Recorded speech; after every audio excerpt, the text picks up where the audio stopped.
Imulo, Nilo, salamat. Si Doc Nilo, ni ingon sa mga nga, iya aming taga-blisingan niya sa among pagpuyo, bisan pag pareho may simsik me, pero siya ni ingon na mga, diling sala ang amo ang gibuhat.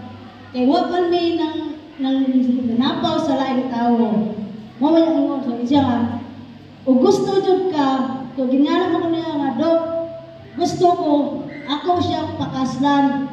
Kaya ug mora na ikuan nga tagaan siya taas na higayon, taas na kinabuhi. Ako andam ko mo sa pupo ug mo kuan niya mo dawat niya bisag unsa bisag hantod sa hantod nga kaming duha magkuyog.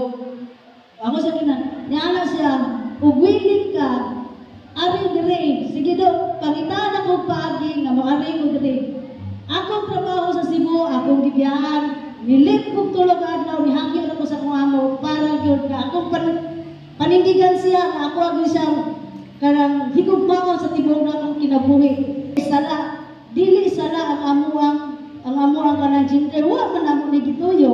So, ang amuha is, i-accept mi o unsa mi, kaya nagmahal kami sa usa ka tawo. Dili miingon na nakasalak mi sa usa ka tawo. Amo, kami wala mo tuyo nga may anime. May sila ka ng bayot, sala, tungkoy sala, dili na.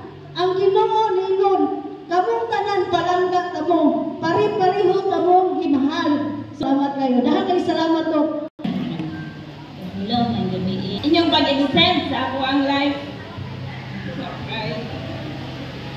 Kung anak ko last month, na kuha na admit, iulay na kong Cebu. Unya, napugatan sa palit ng katuto ni. Salamat sa inyong paggawat ako o pag-extend sa akong ginabuhi. Karon kung paghatag ka na mo sa kagayonan niya, makasalmi sa akong partner niya, muna ako ang kuhaan karon. Siya may ako ang provider sa akong pamilya. Salamat kayo niyong tanan. Salamat sa mga nandito karon na witness sa among kasal. Daghang salamat.